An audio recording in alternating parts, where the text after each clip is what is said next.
theme song. Welcome back to another edition of The Good, the Bad, and the Screwy, only on Halfacre Pond. I'm James. He's Max. I'm Max. He's James. Really? No, actually I prefer you as the Halfacre Hermit. He's more appropriate. You've been trying to get me to have a nickname for a while now, but nothing sticks. I don't know. That one kind of goes though. You're reclusive. I am a hermit, and I do go into hermit mode. Not from Naruto. I don't write sexy light novels. But I should. After last week's fiasco with Captain Earth. Earth. Yes. Are you ready to move on to DateALive, Max? Yes. So, tell me. First of all, let me give this disclaimer. It looks severely hentai, and it is a dating sim-based game, but it is not a hentai. It is most certainly not a hentai. It's very ecchi, but it doesn't cross that certain line. Yeah, it doesn't cross that line. There are always fortuitous smoke clouds or things blocking it. The Sailor Moon style transformation, hair blocking stuff. Yeah. Yep. So not hentai. You know, I mean, our first impression was was it Oni-chan? Oni-chan. That's it. I do that phrase because a guy who worked for me used to run around the store yelling it, referring to it was a High School of the Dead, or Jay.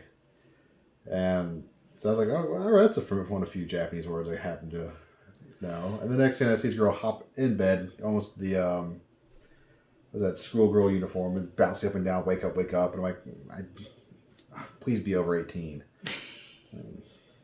Yeah, and, they're brother and sister. I feel like I need an adult when I watch that. But, no, it turned out you're right, it wasn't hentai. The T-virus reference there at the very beginning was kind of chuckle-worthy. You're purple and, was it pink hair, typical... Orange hair. Orange hair at first, yes. You warned me as a dating simulator, knockoff type thing. And so I was like, okay, well, that's fine what this is. Because at first it showed this old bubblegum type garbage, I despise. And so just going on with it, like, okay, I said 4 episodes. It's 4 minutes in. Much more to go. Good. Okay. So, moving along. It picked up after about episode 4 in the end. So, what is the series about? I know it's called DateALive. Well, I try to sum it up to someone. I said it's about a boy who has to basically live his life through this dating simulator for option life. Like, we contact somebody, like, oh, here, I have this panel of people who review my phrases, make sure I say the right thing to the spirit. If I say the right thing to the spirit, I get the move on level. And then when I kiss her, her clothes come off and she loses her powers. That pretty much sums up the first 3 episodes. It sums up part of my relationship here. It is much more complex than that, but that is the basic gist of it. Moving on, back to the show. Back to the... I have a piano. As I said, it's a kid that's basically has some magical power. They can kiss these girls, and all of a sudden their their spirit power be sealed. Mm-hmm. But like all women who are emotionally unstable, it'll leak through and cause destruction anyways. He become emotionally unstable. He always relies on this team to come up with answers for him. I mean, I wish when I was stuck in a bad situation, I'll hear all of a sudden, I'll wait till you pull that one. Like, how do these people not notice that every couple seconds, like, yeah, seriously. How do these girls he's taking out on dates not notice he's getting help? Many of the times they do say, like, there's a bad day, and I was like, what? He goes, oh, quickly. Here, energy ball in his face. My favorite one was, what was his name?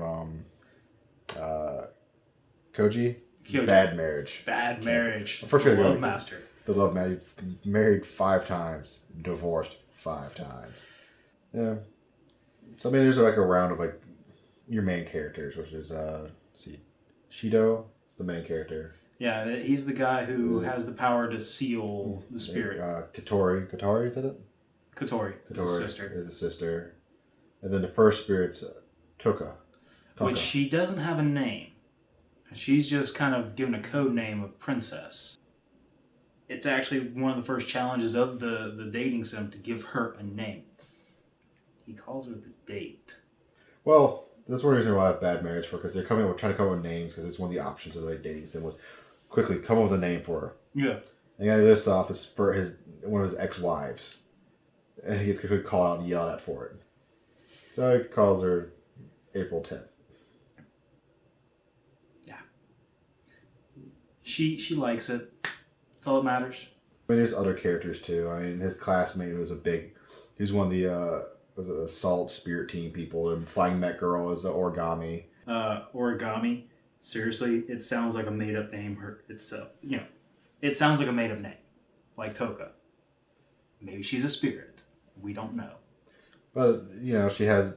I was joking about this one earlier. For some reason, so many different animes I've seen lately, you always see like the Rei Ayanami-esque character, the gray hair, the red eyes. There's always one. Right. Everyone has that somehow significant.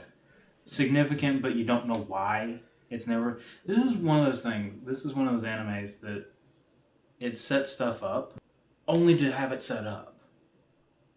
Like the entire plot about them being part of a group whose mission is to date the spirits, to keep them from blowing up the world.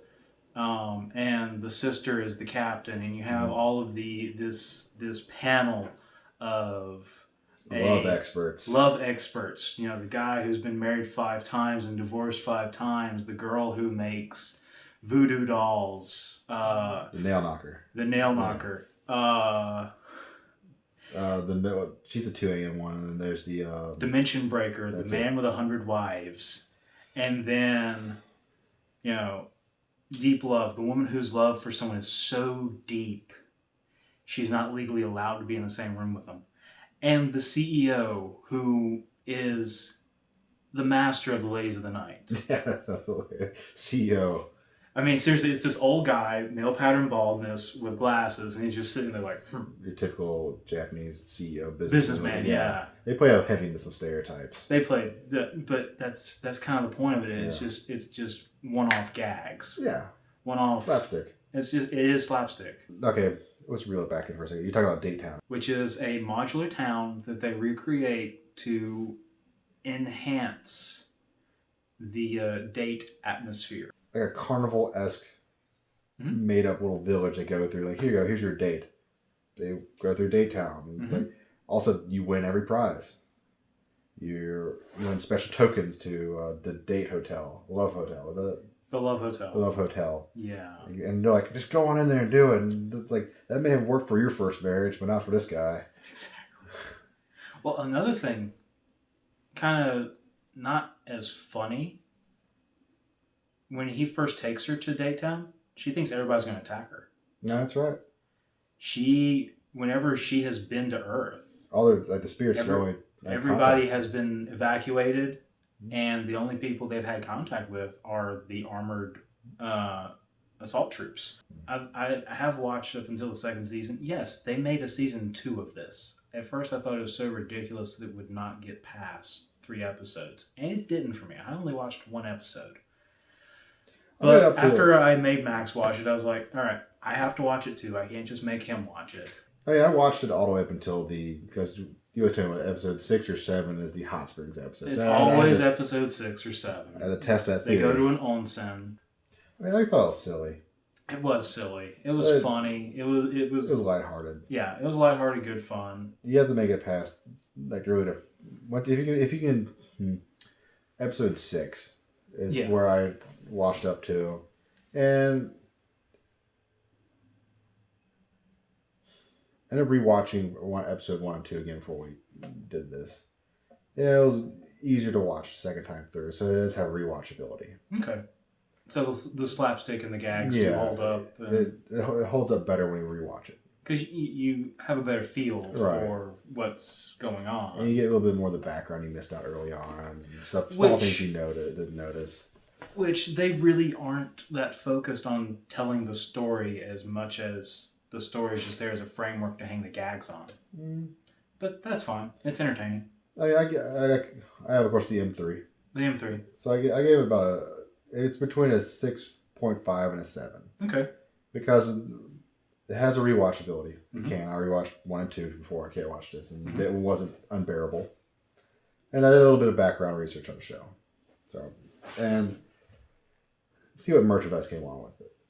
So that's... What'd you find? Because, of course, my background's trending with the store. I always had to know like what was popular. And, of course, you go through all the catalogs. And so I went back through it. I did recognize some of the merchandise. Oh, yeah? The chibi figures, the PVC figures, the mid-size, large-size PVCs, the t-shirts, the logos. And, of course, you have your was it the love pillows? The body pillows. In fact, they had several series of them. To me, it says somebody loved it that much more than anyone else. It is a dating sim based game. That is true. All of these girls are your standard encounters. That's all marketability. Mm-hmm. The trending amount of it that you can say. For me, there was a good merchandise for it, so they believed in the program. Of course, the second series. That was said. Just came out. They came out with the second series. Couple. I think it was in the fall. What I watched it on, it's notable. It'll go down as memorable. Like I said, it's that gray area of 6.5 to 7.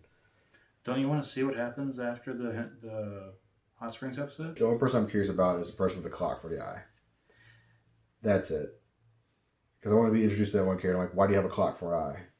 Are you like the clock queen? Or you somehow like a DC villain mixed in there somewhere? She's actually really interesting and long running. Really? Yeah.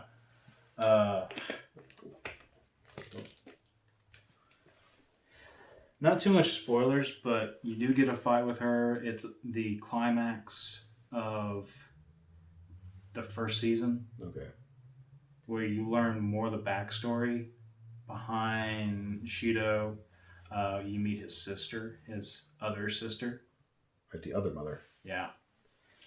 You find out more about Kotori and their whole relationship because they're adopted siblings. Yeah. Foster siblings. They're foster siblings, which is why she's slightly more inappropriate with him than normal. And it's...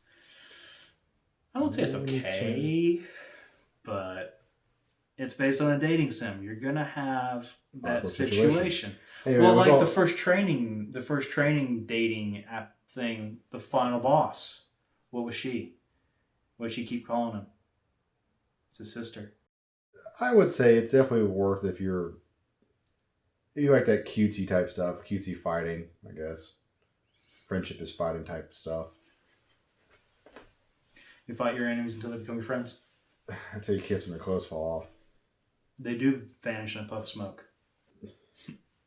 It's definitely worth the 4 episodes. Okay. It's worth the 4 episodes. And you got bonus 2 episodes. Putting your theory to the test. You have to watch I didn't look ahead. I didn't look ahead to see if it really was going to be a Hot Spring episode. I guess that kind of brings us up to next one. Yeah, next week we will be discussing the Prince of Tennis. That's right. Tennis no Oji-sama. Please tell me there's sweaters involved. There are. The villains I guess. wear sweaters. Draped over their shoulders. Some layers, hopefully. Pleasing layers. As you can see by the blank TV behind us, we've run out of time. Thank you for joining us on The Good, the Bad, and the Screwy here on Halfacre Pond. See you next time.